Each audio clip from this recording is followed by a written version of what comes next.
बरं ठीक आहे या. अध्यक्ष महाराज, लातूर जिल्ह्यातील निलंगा तालुक्यातील सोनखेडे या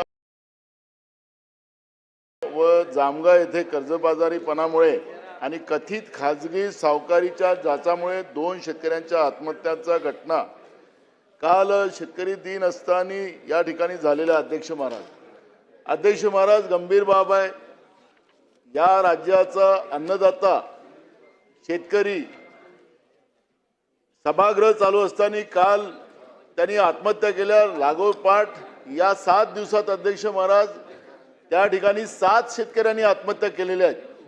अध्यक्ष महाराज, परवाच प्रश्न होता एक लक्षवेधीच्या माध्यमातून खाजगी सावकारांच्या बाबतचा एक मुद्दा होता. अध्यक्ष महाराज, योगायोगानं राज्याचे सहकार मंत्री हे सुद्धा लातूर जिल्ह्याचेच आहे आणि ही घटना सुद्धा लातूर जिल्ह्यातलीच कालची घटना. अध्यक्ष महाराज, आणि सावकाराच्या जाचामुळे एकीकडे किडण्या विकायला लावले जातं चंद्रपूर जिल्ह्यात आणि एकीकडे सहकार मंत्र्याच्या लातूर जिल्ह्यामध्येच काल 2 शेतकऱ्यांनी या सावकारी जाचामुळे आत्महत्या केली. अध्यक्ष महाराज, सोनखेड येथील मारुती मनोहर साळुंके वय 36 म्हणजे तरुण, त्याचप्रमाणे जामगा येथील पंडित रामा पवार 48 अशा 2 शेतकऱ्यांच्या आत्महत्या काल झाल्यात. अध्यक्ष महाराज, ही गंभीर बाब आहे.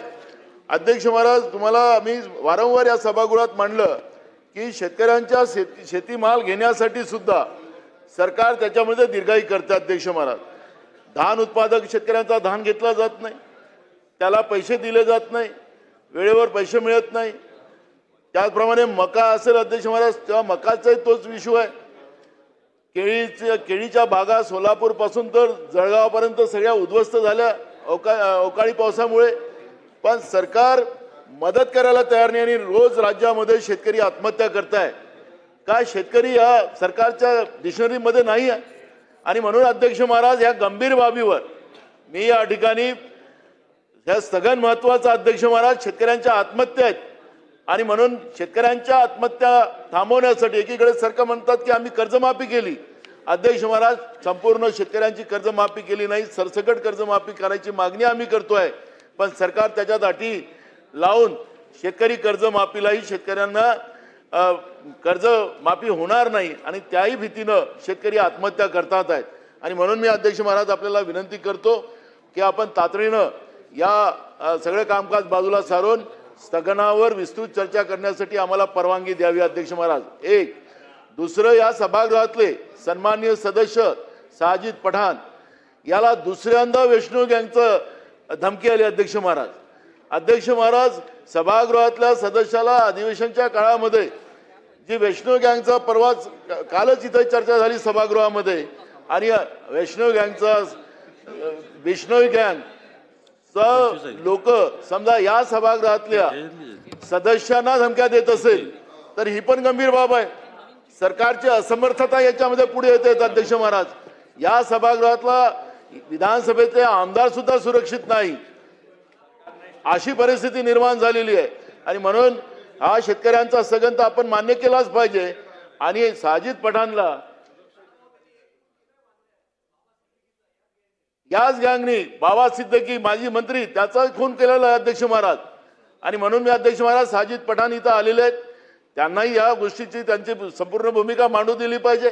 अध्यक्ष महाराज, आमदारच सुरक्षित या राज्यात नसेल तर या राज्यातली जनता सुरक्षित कशी राहू शकते? अध्यक्ष महाराज, पत्रकारांनी समजा उद्या त्यांच्याबद्दलच्या लिहिलं या गँगच्या बद्दल, त्यांचाही जीव धोक्यात येणार. अध्यक्ष महाराज, आणि म्हणून अशा या गंभीर परिस्थितीवर मी मुद्दाहून आपलं लक्ष वेधतोय आणि आमचं संरक्षणाची जबाबदारी अध्यक्ष महाराज आपली आहे आणि म्हणून ह्या गंभीर बाबीकडे मी आपल्याला या ठिकाणी लक्ष केंद्रित केलेलं आहे. साजिद पठाणला आपण या ठिकाणी बोलू द्यावं आणि माझा शेतकऱ्यांचं जो स्थगन या ठिकाणी आत्महत्याचा मी मांडलेला आहे तो स्थगन आपण मान्य करावा. शासनाने याची नोंद घ्यावी. अध्यक्ष महोदय, मंत्री महोदय, हे सरकार गंभीर नाही. अध्यक्ष महाराज, मंत्री महोदय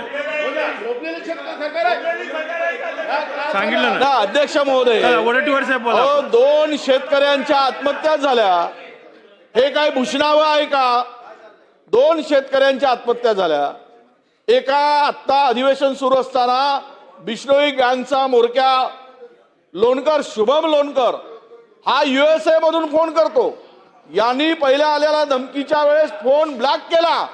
त्यांच्या नगरसेवकाला फोन करून सांगतो. ओ थांबा ना जरा प्लीज. ओ काल आलेली धमकी आहे ही. परंतु आम्ही असं नका करू गुलाबराव, तुम्ही आम्ही आमदार आहोत. वडेट्टीवार साहेब या पुढे या. नाही मी अध्यक्ष महोदय, काल आलेली धमकी हे फोन उचलत नाहीत त्याचा म्हणून त्या शुभम लोणकरचा USA वरून मी तुम्हाला टेप जर ऐकून दाखवली सगळी, त्याचा ऑडिओ रेकॉर्ड आहे सगळा. अध्यक्ष महोदय USA फोन करतो आणि त्याला सांगा म्हणतो की ज्यांनी जर पैसे दिले नाहीत तर त्याला खतम करून टाकू. अरे काल झाली मंत्री धमकी. महोदय. काय हा मंत्री अध्यक्ष नाही कारवाई त्यांच्यावर बिश्नोई गँगवर